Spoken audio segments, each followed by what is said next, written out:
Welcome to यूनिमॉन्स। CUET 2024 सबके मन में यही सवाल है, यही टारगेट दिख रहे हैं बच्चों को। ठीक है, अगले साल के लिए सब लोग इसी के ऊपर पूरा अपना जोर शोर से तैयारी करने के लिए लगे हुए हैं। ठीक है, लेकिन हमें पता है कि हमारे पास दो टाइप के बच्चे होते हैं। ठीक है, जो CUET या कोई भी कॉम्पिटिटिव एग्जाम होता है उसकी तैयारी के लिए जुटते हैं। एक वो बच्चे फ्रेशर्स जो 12th में होते हैं, ठीक है, उन्हें 12th का भी अपना पढ़ाई करना होता है और वो CUET के लिए भी प्रिपेयर कर रहे होते हैं। बल्कि एक ड्रॉपर कैटेगरी होती है जिन्हें ड्रॉपर कहा जाता है, और वो लोगों का सिलेक्शन मतलब किसी भी कारण नहीं हुआ या फिर नहीं हो पाया, कोई भी वजह हो सकती है, वो हम आगे डिस्कस करेंगे। तो उन्हें ड्रॉपर एक टैग दे दिया जाता है कि भाई ये ड्रॉपर है। लेकिन आपको नहीं लगता कि ड्रॉपर शब्द ऐसे सुनने में या बोलने में थोड़ा नेगेटिव साउंड कर रहा है? हर एक वर्ड की अपनी एक सोल कहते हैं जिसे, वो होती है, उसे साउंड करके हम लोग देखते हैं कि वो पॉजिटिव साउंड कर रहे हैं या नेगेटिव कर रहे हैं, राइट? तो ड्रॉपर शब्द सुनते ही हमें एक नेगेटिविटी की फीलिंग आ जाती है कि भाई हमने कुछ गलत कर दिया है, ठीक है, कुछ नीचे गिर गया है, कुछ ऐसे, तभी तो हम ड्रॉप कहते हैं। ठीक है, लेकिन बच्चों के मन में अगर ये ऐसी चीज बैठ जाएगी कि भाई हमसे कुछ गलत हो गया है या सेल्फ कॉन्फिडेंस लूज हो जाएगा, तो ये बहुत ही गलत बात है और वो लोग अपना सेल्फ कॉन्फिडेंस जो है वो दोबारा से रीबिल्ड नहीं कर पाएंगे। ठीक है, अब एक बात आती है कि आपको अपने आप को ड्रॉपर कहना चाहिए या कहना चाहिए फाइटर, राइट? फाइटर कहना चाहिए, क्योंकि it's not an easy task when you pull up all your confidence once again you have to do all of the things, all of the preparation, all of the hard work that you did a year earlier, right? और वो सब आपको दोबारा से करना होता है। इसके लिए हमारा माइंड प्रिपेयर्ड नहीं होता है, राइट? हम लोग बहुत ही लो स्टेज में होते हैं, लेकिन हमें समझ में नहीं आता कि हम क्या करें। ठीक है, लेकिन आप ड्रॉपर कैटेगरी में क्यों आए हैं, या फिर मैं कहूँ कि फाइटर कैटेगरी में क्यों आए हैं? क्योंकि आप दूसरी चीज कोई अक्वायर नहीं करना चाहते। आपके मन में एक टारगेट क्लियर है, ठीक है, कि आपको क्या चाहिए, क्या अचीव करना है। तो उसकी वजह से ही आपने मन बनाया है कि आप एक साल और ड्रॉप करेंगे, अपने लिए एक साल और देंगे और इन्वेस्ट करेंगे। ठीक है, बाद में जाके आपसे कोई नहीं पूछेगा when you complete your bachelors कि भाई आपने ड्रॉप लिया था या नहीं लिया था। ठीक है, when you achieve your goal, right? तो आप क्या करेंगे, मतलब आप क्या करेंगे? ठीक है, आपके कुछ भी रीजंस हो सकते हैं ड्रॉप लेने के या फिर एक और ईयर अपने अंदर इन्वेस्ट करने के लिए अपनी सक्सेस की तरफ। वो कुछ भी रीजन की वजह से आप कर सकते हैं। फर्स्ट इज कि आप भाई टाइम पे नहीं पहुंच पाए। ये बहुत बच्चों का रीजन होता है कि आप टाइम पे नहीं पहुंच पाए होंगे अपने जो सेंटर आपको अलॉट हुआ होगा उसमें, किसी भी कारण की वजह से, या फिर आपका पेपर छूट भी सकता है उस दिन, कुछ और रीजन हो गया होगा जिसकी वजह से छूट गया होगा। ठीक है, जिसकी वजह से आपने ये निर्णय लिया कि आपको एक साल और अपनी तरफ तैयारी की तरफ देना है। या फिर कोई ग्लिचेस हो सकते हैं। हमें पता है कि कंप्यूटर बेस्ड टेस्ट होता है हमारा, तो उसमें कोई भी ग्लिच होने के कारण हमारा एग्जाम देर से शुरू होता है, या हमें कोई भी इक्विपमेंट चेंज करना होता है, तो इन सब में टाइम लग ही जाता है, जिसकी वजह से वी आर नॉट रेडी। हमारा माइंडसेट ही बिगड़ जाता है, राइट? हम एक माइंडसेट से जाते हैं अपने एग्जाम रूम के अंदर, और जब ऐसी कोई प्रॉब्लम आ जाती है तो हमारा माइंडसेट डिस्टर्ब हो जाता है और हम लोग फिर उस माइंडसेट से डेडिकेटेडली पेपर नहीं दे पाते हैं जिसे हमें देना चाहिए। उसके बाद है आप कि ये भी रीजन हो सकता है कि जो कॉलेज या कोर्स आप डिसाइड कर रहे थे अपने लिए लेना, वो आपका नहीं हो पाया हो, और आप चाहते हो कि भाई आपको पर्टिकुलर कोई कॉलेज जिसको आप टारगेट कर रहे थे, या कोर्स पर्टिकुलर कोई जिसको आप टारगेट कर रहे थे, वो ही आपको लेना है। तो ये भी आपका एक रीजन हो सकता है। ठीक है, लेस टाइम टू प्रिपेयर। बहुत सारे बच्चों के साथ ये रीजन होता है कि वो लेट प्रिपरेशन शुरू करते हैं। ठीक है, इसीलिए हम लोग जल्दी हमेशा यही कहते हैं कि what is the right time to study, what is the right time to start. ठीक है, हम लोग यही डिस्कस करते हैं कि what is the right time to start, it's now. ठीक है, आप कभी भी अपने आप को, मतलब अगर आप ऐसे ही टाइम वेस्ट करते रहेंगे तो धीरे धीरे आपका ये वाला टाइम भी कम हो जाएगा, and then you will think कि इससे अच्छा तो हम लोग अक्टूबर में ही स्टार्ट कर देते, सितंबर में ही स्टार्ट कर देते। ठीक है। तो आपका ये टाइम धीरे धीरे रिड्यूस होता जाता है और बाद में आपके पास लेस टाइम बचता है, जिसकी वजह से आप घबरा जाते हैं और आप सारा चीज कवर नहीं कर पाते हैं और रिजल्ट एंड में ये आता है कि हमारे उतने मार्क्स हमने स्कोर नहीं कर पाए जितना हमें चाहिए था, राइट। उसके बाद है लेस मार्क्स, यही इसका ही एक सब डोमिनेशन समझ लीजिए आप कि लेस मार्क्स ऑब्टेन करना, ठीक है। आपने मान लीजिए बहुत अच्छी प्रिपरेशन भी करी, लेकिन कहीं ना कहीं ऐसा कुछ हो जाता है जिसकी वजह से हमारा वो जो मेन चीज हम लोग टारगेट कर रहे होते हैं एग्जाम में जाके, जो हमें अपना नॉलेज हमने बिल्ड किया है अपने दिमाग के अंदर, वो जब हमें अप्लाई करने की बारी आती है तो हम लोग इन्वायरमेंट या फिर प्रेशर होता है इतना एग्जाम का, जिससे हम लोग उसे ठीक से अप्लाई नहीं कर पाते हैं, या लेस टाइम की वजह से हम लोगों ने पढ़ ही नहीं पाया, तो इसकी वजह से ही हम लोग क्या करते हैं, हमारे लेस मार्क्स आ जाते हैं, ठीक है। तो इनमें से आपका कोई भी रीजन हो सकता है जो भी लोग देख रहे हैं, लेकिन आपको ये सारे रीजंस से हार कर अपना नेक्स्ट ईयर के लिए फुल प्रूफ प्लानिंग करनी होगी, फुल प्रूफ तैयारी करनी होगी, ठीक है। लेकिन आपको ये शंका होगी कि भाई हम लोग करें तो करें कैसे, ठीक है।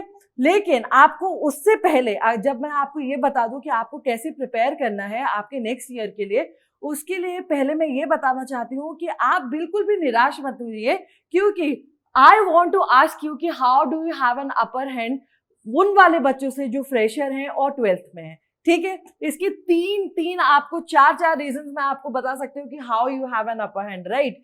First is extra knowledge. You already have a knowledge about what comes in your CUET. You have read that already. ठीक है। आप ये समझ लीजिए कि अगर आपने पहले वाले CUET के लिए 2 बारी भी रिवीजन किया है तो आप ऑलरेडी एक बार सिलेबस कंप्लीट कर चुके हैं और आपने 2 बारी रिवीजन करके बैठे हुए हैं, ठीक है। अब आपको क्या करना है नेक्स्ट के लिए, आपको स्टार्टिंग से जब आप प्रिपेयर करना तो शुरू करेंगे, सिलेबस कवर करना शुरू करेंगे, लेकिन आपको उतनी डिफिकल्टी नहीं आएगी वो चीज पढ़ने के लिए जितना एक फ्रेशर बच्चे को आती है जब वो कोई भी चीज पहली बार ही पढ़ रहा होता है, राइट। उसके बाद you have an experience of CUET, how do you study for this and to give the exam also. How do you reach, when do you reach, you should be on time, you should be on like admit card वगैरह, ये सब कैसे prepare करते हैं, हम exam room के अंदर जाते हैं तो हम लोग कैसे सीटिंग अरेंजमेंट होता है, कैसा इन्वायरमेंट होता है, कैसे हमें स्टडी सेंटर्स एग्जाम सेंटर्स मिलते हैं, उन सब के बारे में आपको आइडिया है, राइट। उसके बाद no need to study for boards, this is the star mark that you have the most time then the 12th board student, right. कि भाई आपका जो स्टडी टाइम है वो बोर्ड स्टूडेंट्स की तरह डिवाइड नहीं हो रहा है, ठीक है। आपको क्या करना है, एक ही बारी में सारा स्टडी करके आपके पास पूरा दिन है उसे स्टडी करने के लिए, ठीक है। जो भी आप पढ़ रहे हैं आपके पास पूरा दिन है, और प्लस ये एडवांटेज है कि आपने उसे ऑलरेडी पढ़ रखा है, राइट। तो आपके पास ये भी है कि आपने ऑलरेडी पढ़ रखा है और आपके पास बोर्ड वाले बच्चों से ज्यादा टाइम भी है, वो तो स्कूल भी जाते हैं, ठीक है, ट्यूशन जाते हैं, उनको अपने एग्जाम्स के लिए प्रिपेयर करना होता है, उनके half yearly exam, board exams, mainly board exam के लिए वो लोग टारगेट कर रहे होते हैं। लेकिन आपके ऊपर इन सब चीजों का कोई प्रेशर नहीं होता। कोई बोर्ड के बच्चे तो ऐसे होते हैं that they get only 50 days, ठीक है, 50 days after the board examination because they decide कि हम उसके बाद ही पढ़ लेंगे, लेकिन ऐसा नहीं होता है। यू नो वेरी वेल कि you need to invest your time in this for at least 8 months, 5 to 6 months at least, ठीक है।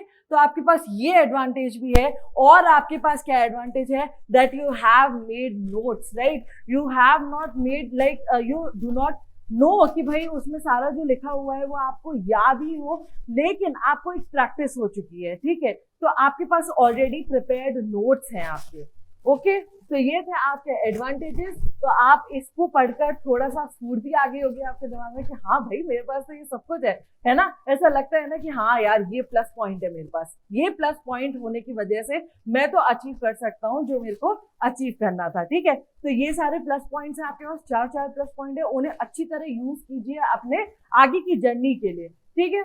लेकिन हमें इसके साथ ये भी ध्यान रखना है कि what blunders did we make last year, क्योंकि ऐसा तो है नहीं कि हमसे कोई गलती ही ना हुई हो, ऐसा तो नहीं है कि हमने कुछ मिस ना किया हो जिसकी वजह से हमारा एग्जाम मतलब नहीं हो पाया है, ऐसा तो नहीं है। हमने पक्का कुछ ना कुछ गलती करी होगी, कुछ ना कुछ मिस्टेक करी होगी जिसकी वजह से आज हम लोग यहाँ पर हैं, ठीक है। तो उसको क्या करना है, हम 3 कैटेगरीज में अगर हम डिवाइड करें मेनली कि हमने क्या किया होगा ऐसा, तो first is your lack of determination. अब आप कहेंगे नहीं मैम हम तो बहुत डिटर्मिन है, ठीक है, हम लोग बहुत सीरियस है CUET 2024 के लिए और हमें करना ही करना है चाहे किसी भी कीमत पे हो, लेकिन वो अभी है, ठीक है, अभी जब स्टार्टिंग में आपका नया नया रिजल्ट आया है या फिर आप अटेंड नहीं कर पाए हैं और बाकी सब बच्चों के रिजल्ट आ गए, आपके फ्रेंड्स कॉलेज में पहुंच गए हैं, तब है ये चीज, ठीक है। आज से अगर मैं आपसे 3 महीने बाद बात करूंगी तो आपका डिटर्मिनेशन थोड़ा कम हो गया होगा, फरवरी में बात करेंगे तो फिर और थोड़ा कम हो गया होगा। ये क्यों होता है? समय के साथ ऐसा होता है, this is natural for human being, ठीक है, कि ऐसा फील करना, आपके लिए ऐसा फील करना कि आप धीरे धीरे डाइवर्ट हो जाते हैं, ठीक है। आप अभी क्या है, मेनली आपके दिमाग में यही फोकस है कि भाई हमारे फ्रेंड का हो गया या फिर हमारे उतने मार्क्स नहीं आए, उसके तो इतने मार्क्स आ गए जिसकी वजह से ऐसा हो गया, तो हमारे मन में ये सब थॉट्स चलते हैं। लेकिन बाद में क्या होता है, समय के साथ साथ ये डैम्प हो जाती हैं ये चीजें और हम लोग डाइवर्ट हो जाते हैं अपने फोकस से, अपने एग्जाम से, ठीक है। तो यही है वो लैक ऑफ डिटर्मिनेशन जिसकी वजह से इवेंचुअली हम पढ़ना कम कर देते हैं, जो इफेक्ट करता है हमारे एग्जाम को बाद में। उसके बाद है procrastination. This is a very well known term, आजकल हर जगह यूज हो रही है ना, हर कोई इसे यूज कर रहा है। आप आज का काम कल पे टालते हैं, ठीक है, आपने आज आप जो मेन चीज करना है आपको वो नहीं करेंगे, हम लोग 10 चीजें और कर लेते हैं, ठीक है। मेरे साथ भी ऐसा होता है, मेरे को भी अगर ऐसे कोई काम करना होता है जो मेरे को ऐसा लग रहा हो कि डिफिकल्ट है, मान लीजिए आपने मतलब मैथ्स लिया या फिर ऐसे कोई सब्जेक्ट्स होते हैं जो आपको मतलब पसंद नहीं, मान लीजिए आपको हिस्ट्री पढ़ना पसंद नहीं है, तो मैं कह रही हूँ आप वो चीज पढ़ लेंगे दोबारा से हिस्ट्री में ही वो चैप्टर पढ़ लेंगे दोबारा से जो आपने ऑलरेडी पढ़ रखा है, ठीक है। क्यों? क्योंकि आपको वो समझ आता है और आप, लेकिन वो चीज नहीं पढ़ेंगे जो आपको नहीं समझ में आती है, ठीक है। तो हमें ये नहीं करना है, हमें वही चीज करनी है, उसी चीज से लड़ाई करनी है जो हमें नहीं आती है, ठीक है। अगर मुझे हिस्ट्री नहीं आती तो मैं हिस्ट्री ही पढ़ूंगा, आज मैं टाइम टेबल बताऊंगा, जो मैंने डेडिकेटेड स्लॉट रख रखा है उसके लिए मैं वही यूज करूंगा उसी सब्जेक्ट के लिए, ठीक है। धीरे धीरे स्टार्ट करो। अगर तुम एक साथ ही अपने आप को बोल दोगे कि भाई तुम्हें हिस्ट्री नहीं पसंद या मैथ्स नहीं पसंद, तो तुम 4 घंटा 6 घंटा अपने आप को डेडिकेट कर दोगे तो फिर नहीं इवेंचुअली तुम वो कर पाओगे। धीरे धीरे स्टार्ट करो, ठीक है। आज एक पेज पढ़ो, 1.5 पेज पढ़ो, ठीक है। ऐसे ऐसे करके अपना रिदम बनाओ। जब ऐसे रिदम बनाओगे, टाइम डालोगे उसके अंदर, जब तुम अपना टाइम डालोगे तब क्या करोगे, उसमें इंटरेस्ट आने लगेगा। जब तुम्हारा टाइम डलने लगेगा तब तुम्हें इंटरेस्ट आने लगेगा, तुम्हें मजा आने लगेगा वही चीज करने के लिए और तुम प्रोक्रेस्टिनेट नहीं करोगे, ठीक है। तो पहले इतनी विल पावर अपने अंदर रखो कि जो चीज तुम अवॉइड कर रहे हो, एक कोट पढ़ा था मैंने, ठीक है, वो क्या है कि the magic that you are seeking is in the work जो आप अवॉइड कर रहे हैं, ठीक है। तो ऐसा हमें नहीं करना है। सच में ऐसी बात होती है कि अवॉइड जो हम चीज कर रहे होते हैं ना, उसी में वो मैजिक हैपन होता है। क्यों? क्योंकि वो जो अवॉइड कर रहे हैं हमें पता है अच्छी तरह कि दैट नीड्स अवर टाइम, इसीलिए तो हम लोग कह रहे हैं कि अभी से पढ़ना स्टार्ट कीजिए। Why? Because everything needs time, that you study, either you study और you learn anything, you learn new skill, तो वो टाइम आपसे मांगते ही है, ठीक है। तो टाइम के साथ अगर आप डेडिकेट करेंगे अपना सारा समय तो आपको उसमें मजा आने लगेगा, आप प्रोक्रेस्टिनेट नहीं करेंगे और धीरे धीरे करके आपका सब्जेक्ट तैयार हो जाएगा चुटकियों में, ठीक है। उसके बाद लास्ट है हमारा निग्लेक्टिंग द वीकनेस, ठीक है। हम लोग इंसानों की ये बहुत बुरी आदत होती है। आपने देखा है कभी किसी इंसान को कि वो अपनी गलती माने है? कभी देखा है कि कोई गलती नहीं मानता अपनी, है कि नहीं? आपसे कोई बोल दे कि भाई, मेरे से कोई बोल दे कि भाई तुमने ऐसा कर दिया, तो मेरा फर्स्ट रिएक्शन क्या है? नहीं, मैंने तो ऐसा नहीं किया, ठीक है। और आपका भी फर्स्ट रिएक्शन क्या होता है? क्या बात कर रहे हो, मैंने तो ऐसा किया ही नहीं, है ना। तो हम लोग अपनी गलती कभी नहीं मानते हैं, ये हमारी सबसे बड़ी प्रॉब्लम होती है। लेकिन हमें एग्जाम के लिए ऐसा नहीं करना है, क्योंकि इसमें गलती मानना क्या होता है, हमारा ही बेनिफिशियल होता है, हमारा ही हमको ही बेनिफिट देता है, ठीक है। तो इसमें प्लीज अपनी मिस्टेक्स ढूंढिए कि आप कौन से पर्टिकुलर चैप्टर, सब्जेक्ट या फिर क्वेश्चन कोई पर्टिकुलर टाइप का ऐसा रिपीट हो रहा हो जो आपको करना है, ठीक है, और आपसे वो बार बार ही गलत हो रहा है, तो आपको क्या करना है, उसी को एनालाइज करना है और फिर उसके ऊपर काम करना है, ठीक है। तो इसके ऊपर गलती मानिए अपनी और अपना बेनिफिट कीजिए। ठीक है, समझ में आ गया आपको कि 3 बड़ी कैटेगरीज क्या होती हैं जिसके अंदर हम लोग ब्लंडर करते हैं और हमारा एग्जाम सक्सेसफुल नहीं बना पाते हैं हम लोग। ठीक है, उसके बाद हम देखते हैं कि what you need to do, this is the very big question. क्यों हम लोग स्टार्टिंग से स्टार्ट कर रहे होते हैं, नया नया स्टार्ट कर रहे होते हैं, दोबारा से वही प्रोसेस स्टार्ट कर रहे होते हैं, दिमाग में कुछ आ नहीं रहा होता कि हम लोग स्टार्ट कैसे करें। देखिए, सबसे इंपॉर्टेंट तो स्टार्ट करना ही होता है। द विल पावर, जो आपके अंदर आपकी मानसिक शक्ति चाहिए आपको, वो स्टार्ट करने के लिए ही चाहिए प्रोसेस। एक बार आप स्टार्ट कर देंगे, then you will be engrossed in that process and you will then lead to it. ठीक है, तो आप स्टार्ट कैसे करेंगे? फर्स्ट तो आप डिसाइड कीजिए। कई बच्चे इसमें भी प्रॉब्लम कर देते हैं कि वो डिसाइड ही नहीं कर पाते हैं। ठीक है, मान लीजिए सीयूईटी ने आपको 10 सब्जेक्ट चूज करने की आजादी दी है, ठीक है, तो आप ये मत कीजिए कि आप 10 के 10 चूज कर रहे हैं। माना सीयूईटी ने ये भी लिखा है कि जितने ज्यादा सब्जेक्ट्स आप चूज करेंगे उतना ही ज्यादा आपकी प्रोबेबिलिटी होगी सारे कॉलेजेस में एडमिशन पाने की, राइट। लेकिन हमें क्या करना है, ज्यादा सब्जेक्ट लेने हैं तो लीजिए आप, लेकिन हमें 3-4 मेन ऐसे सब्जेक्ट्स रखने हैं जो हम लोगों को 3-4 मेन जो टॉप कॉलेजेस हैं उसमें पहुंचा दें। ठीक है, तो हमें क्या करना है, 3-4 कोर्सेज डिसाइड करने हैं अलग से, और 3-4 कॉलेजेस ऐसे डिसाइड करने हैं जो हमें जहां पे टारगेट करना है। ठीक है, ये गलती मत कीजिए कि आपके पास पूरा समुद्र है तो आप पूरा एक दिन में थोड़ी वो कर लेंगे, एब्जॉर्ब कर लेंगे। आपको पर्टिकुलर पॉइंट चुनना होगा भाई कि हमें मरियाना ट्रेंच में जाना है, ठीक है, या फिर हमें बर्मुडा ट्रायंगल में जाना है। ये वैसे भयानक जगह है, लेकिन ये है कि पैसिफिक ओशियन और इन सब में ये फेमस है कि नहीं। तो यही सब चीजें आपको डिसाइड करनी है। तो आप क्या करेंगे, पहले अपने 3-4 colleges, top most colleges decide करेंगे कि आपको किस में जाना है। आप टॉप मोस्ट में क्यों कह रही हूँ, क्योंकि आपके पास 1 साल है ना पूरा प्रिपेयर करने के लिए। तो आप दोबारा जब प्रिपेयर करेंगे और 1 साल है आपके पास, तो आप क्यों नहीं जाएंगे टॉप मोस्ट कॉलेजेस में। ठीक है, तो चूज कीजिए अपने लिए, बेटर चूज कीजिए, 3-4 कॉलेजेस चूज कीजिए, 3-4 कोर्सेज चूज कीजिए। अब इनको जब आपने चूज कर लिया है तो इन्हें फोकस में रखते हुए अगर आपको बाकी सब्सिडियरी सब्जेक्ट्स भी प्रिपेयर करने हैं तो इनको फोकस में रखिए और उन्हें साइड बाय साइड प्रिपेयर करते रहिए। जब ये आपके पूरे हो जाएंगे टाइमली, तो आप उनको भी टाइम दे पाएंगे और आपके ये प्रिपेयर होकर आपका पक्का भी हो जाएगा कि हाँ जी, हमारे सॉलिड ये 3-4 जो हमारे कोर्सेज के लिए हमने प्रिपेयर करा है सब्जेक्ट्स, वो हमारे रेडी हो चुके हैं। ठीक है, उसके बाद चेक देयर एलिजिबिलिटी क्राइटेरिया। ये मैं इतनी बारी बोल चुकी हूँ आपसे कि डीयू जैसे कॉलेजेस जो हैं उसमें हर जगह प्रोग्राम स्पेसिफिक एलिजिबिलिटी दे रखी है। ठीक है, हर कोर्स के लिए प्रोग्राम स्पेसिफिक एलिजिबिलिटी दे रखी है। अगर आप नहीं डिसाइड करेंगे, आपने गलत सब्जेक्ट्स चूज कर लिए, इतनी मेहनत करी और एक ये छोटी से ब्लंडर मिस्टेक की वजह से आप अपना ड्रीम कॉलेज से दूर हो जाएंगे। ठीक है, तो हमें ऐसे नहीं करना है। तो एलिजिबिलिटी जो क्राइटेरिया है हमारा, वो हमें हर किसी उसके लिए यूनिवर्सिटी के लिए चेक करना है जो हमने ऊपर डिसाइड कर लिए हैं, कॉलेजेस डिसाइड कर लिए हैं। ठीक है, CUET-SUMMER.AC.in ये आपकी ऑफिशियल वेबसाइट है, इस पे जाइए, आपको सारी इंफॉर्मेशन मिल जाएगी। डीयू की जो ऑफिशियल वेबसाइट है उस पे जाइए, उस पे हर कोर्स का डिटेल में आपको बता रखा है कि क्या प्रोग्राम स्पेसिफिक एलिजिबिलिटी है पर्टिकुलर कोर्स के लिए। ठीक है, ये कर लिया हमने। उसके बाद prepare your own short notes, ठीक है, ऑफ एवरी चैप्टर।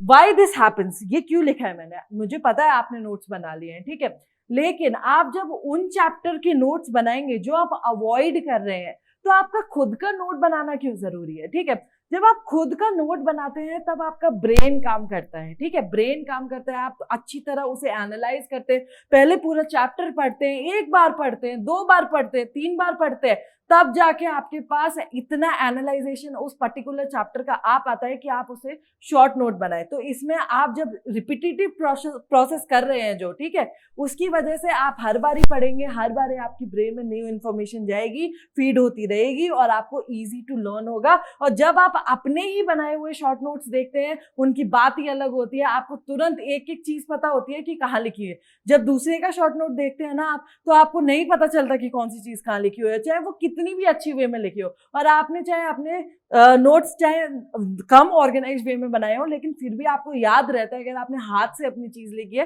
कि वो चीज कहाँ पर है, राइट। तो आपको शॉर्ट नोट बनाने हैं ऑफ एवरी चैप्टर, जो भी आपके चैप्टर, अगर आप कॉन्फिडेंट है कुछ चैप्टर्स में तो उनके मत बनाइए ऑलरेडी, ठीक है, जिनके आपने बना रखे हैं, ठीक है।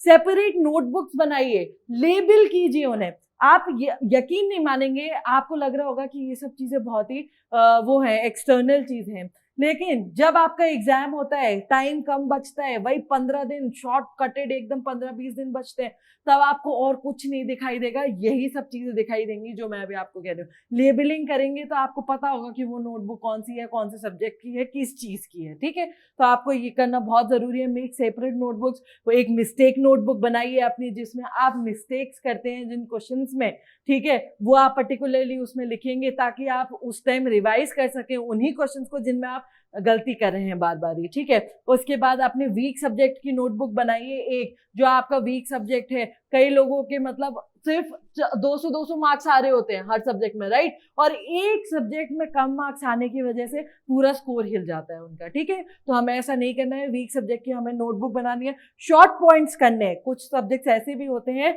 जिनमें हम लोग रीड करें, बार बार ही रीड करें, या फिर छोटे भी होते हैं तो उन्हें हम शॉर्ट पॉइंट्स में सफाइस कर सकते हैं, ठीक है। तो शॉर्ट पॉइंट्स बनाइए और फॉर्मूला नोटबुक बनाइए। अगर आप मैथ्स के स्टूडेंट हैं, साइंस के स्टूडेंट हैं, फिजिक्स के स्टूडेंट हैं, ठीक है, केमिस्ट्री, इतने सारे फिजिकल केमिस्ट्री में फॉर्मूले होते हैं, उन सब की नोटबुक हमें पता होना चाहिए कि भाई फॉर्मूला नोटबुक ये है, एक बार ही खोला, रिवाइज कर दिया, ठीक है। इतने मतलब जब आपने खुद लिखे होंगे वो फॉर्मूले, तब तो आप और फास्ट कर सकते हैं रिवाइज, ठीक है। तो ये सब करेंगे आप। और क्या करेंगे? कंसिस्टेंट रहेंगे 8 मंथ्स के लिए। क्या रहेंगे? कंसिस्टेंट रहेंगे। कंसिस्टेंसी हम लोग बहुत मुश्किल से ला पाते हैं, ये एक डिसिप्लिन है जो हमें क्रिएट करना होता है, ठीक है। लेकिन हमें जो टारगेट चाहिए वो भी तो बहुत बड़ा है, तो उसके लिए मेहनत तो करनी ही पड़ेगी।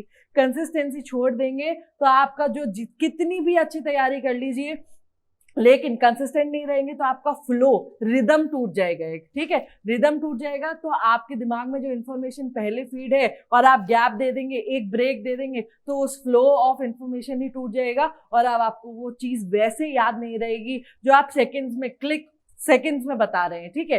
तो आपको वहां पे सेकंड्स में ही आंसर करना होता है, ठीक है, बहुत कम टाइम होता है हमारे पास आंसर करने के लिए। तो इसी के लिए हमें क्या रहना है? कंसिस्टेंट रहना है। 770 780 आपका टारगेट होना चाहिए। 800 मार्क्स का आपका होता है पेपर, ठीक है। तो आपको इतने लाने हैं, टारगेट रखिए अपना, ठीक है। और ज्यादा टारगेट बनाना है तो और ज्यादा टारगेट बनाइए, लेकिन उसे रीच कीजिए ताकि आपको बेस्ट टॉप नॉच कॉलेजेस मिले। उसके फायदे क्या है? ठीक है, जब आपको टॉप कॉलेज मिलता है ना, जब आप अच्छी जगह पे जाते हैं तो आपको क्या मिलता है? सोसाइटी अप्रिसिएशन, ठीक है। ये आप बोलेंगे कि ये कैसा पॉइंट है, लेकिन सबकॉन्शियसली तो हमें पता है ना कि how does society reacts when जब हमारा क्लियर नहीं होता है या किसी भी कारण की वजह से रह जाता है, ठीक है। सब लोग इतने अंडरस्टैंडिंग नहीं होते, इंडियन सोसाइटी इतनी अंडरस्टैंडिंग नहीं है, वी ऑल नो दिस, ठीक है। तो सबसे पहले आपको ही पता है, मेरे को ही पता है कि ठीक है कि जब हम एग्जाम में फोड़ देते हैं, एग्जाम क्लियर कर देते हैं, तो हमारी क्या रिस्पेक्ट होती है, राइट। घर पे भी हमारी रिस्पेक्ट बढ़ जाती है, ठीक है। तो सबसे पहले तो ये पॉइंट। उसके बाद फी, जो आपका गवर्नमेंट कॉलेज है, मतलब एकदम रद्दी से रद्दी प्राइवेट कॉलेज अगर कोई हो और उसकी फीस अगर हम देखेंगे अगर कोई कोर्स करने के लिए, तो वो भी इससे ज्यादा होगी। आपके इतना मतलब गवर्नमेंट इतना प्रोवाइड करती है आपको सब्सिडी कि आपको बहुत ही कम फीस में और बहुत ही अच्छी एजुकेशन प्राप्त करने का मौका मिलेगा। उसके बाद जब good college equals good society, right, good college, good people come there, good teachers will be there, good society, good environment, you will be building your personality there. You will not be only learning or studying there, you will not be getting your degree only, you will be making your own personality, right. You will be ready for the world की face कैसे करना है आपको, किस type के लोग होते हैं, अलग अलग टाइप के लोग, अलग अलग जगह से आए हुए लोग, सबके बारे में आप सीखेंगे, उनसे दोस्ती करेंगे, उनसे टीचर्स होंगे, बहुत सारे प्रोफेसर्स होंगे, उनसे और भी चीजें सीखेंगे, ठीक है। तो इन सब से भी बहुत फर्क पड़ता है। एक्सपोजर जिसे कहते हैं कि आपका एक्सपोजर बहुत ही कमाल का होगा जो आपको आने वाली जिंदगी के लिए प्रिपेयर करेगा, राइट। तो ये सब आपके आगे आने वाले भविष्य का आईना जिसे कहते हैं, भविष्य का आईना दिखा रही हूं मैं। इतनी अच्छी चीजें हो सकती हैं आपके लिए अगर आप डिटर्मिनेशन से जुट जाए अपनी तैयारी में, राइट। हमें अपनी प्रिपरेशन कंटिन्यू रखनी है। तो और ये सब करने के बाद आपको मेनली क्या ख्याल रखना है, ये बहुत ही इंपॉर्टेंट है। इसके बिना आप अपनी तैयारी अधूरी समझिए कि आपने कुछ भी नहीं तैयारी की है अगर आप इतना नहीं कर पाए तो, ठीक है। पहले तो आप वो सब चीजें करेंगे जो मैंने अभी बताया। उसके बाद क्या करेंगे, फुल सिलेबस कंप्लीशन, अपना पूरा सिलेबस कंप्लीट करेंगे, ठीक है। 6 रिवीजन साइकिल्स, ठीक है, एट लीस्ट, कम से कम बता रही हूं मैं कि फुल सिलेबस करने के बाद आपको 6 रिवीजन साइकिल्स करनी ही करनी है। उसके बाद 10 फुल मॉक टेस्ट दीजिए फॉर ईच सब्जेक्ट।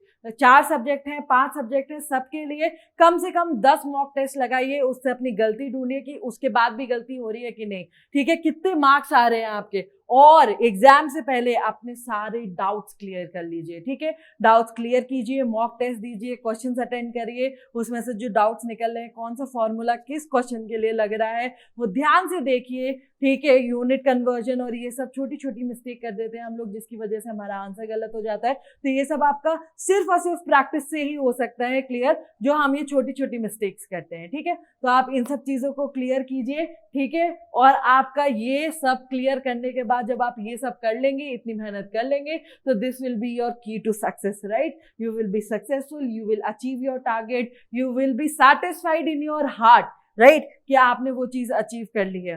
बायोलॉजी में क्या रूल होता है कि भाई जो सर्वाइवल ऑफ द फिटेस्ट का रूल सुना है आपने, कि जो जैसे अपने आप को परिवर्तित करते रहता है, ठीक है। आपको मैं ये क्यों बता रही हूँ, क्यों अगर जो चेंजेस होते हैं हमारे एनवायरनमेंट में, उसके हिसाब से जो एनिमल डेवलप करता रहता है अपने आप को, तो उसको सर्वाइवल का मौका मिलता है। जो अपने आप को नहीं बदल पाता समय के साथ, तो वो क्या होता है, धीरे धीरे टाइम के साथ मर जाता है और अपने आप को सोसाइटी में नहीं रख पाता, ठीक है। या फिर बहुत सारी स्पीशीज हैं जो हमारी एक्सटिंक्ट हो गई है, राइट। इंसान किसका नतीजा है, इवोल्यूशन का नतीजा है। तो वैसे ही आपको इवोल्यूट करना है। मैं आपको ये प्रिंसिपल इसलिए बता रही हूँ कि आपको एवोल्यूट करना है, ठीक है। आपके साथ एक चीज हो गई, अब वहीं स्टक नहीं रहना है, उससे इवॉल्व करके अपना टारगेट अचीव करना है, तभी आप मुकद्दर का सिकंदर कहलाएंगे, राइट, ठीक है। तो जो जीता वही सिकंदर वाला चीज जो है वो आप तभी कर पाएंगे जब आप अपने आप को इवोल्यूट करेंगे, ठीक है। प्रोसेस को समझिए, अपने आप को उसके हिसाब से ढालिए और अपने आप को अचीव करवाइए वो टारगेट, ठीक है। तो आप सक्सेसफुल कहलाएंगे जिंदगी में, ठीक है। अगर आप ये सब चीजें नहीं करेंगे और हार्डवर्क से डरेंगे तो फिर उसका कोई भी इलाज नहीं है, आप कहीं नहीं पहुंच पाएंगे, राइट। तो हमें क्या करना है, सक्सेस करना है, हार्डवर्क करना है। कैसे करना है वो मैंने आपको बता दिया, ठीक है। आपको बिल्कुल एक फ्रेमवर्क दे दिया, तो आप बिल्कुल भी निराश मत होइए, अपने आप को उठाइए, जगाइए, उठो, जागो, दौड़ो, राइट। तो फिर इसी के साथ हम अपना लेक्चर खत्म करते हैं। उम्मीद है आपको वीडियो पसंद आई होगी और ऐसे ही अमेजिंग वीडियोस के लिए please subscribe to Unibox. Thank you.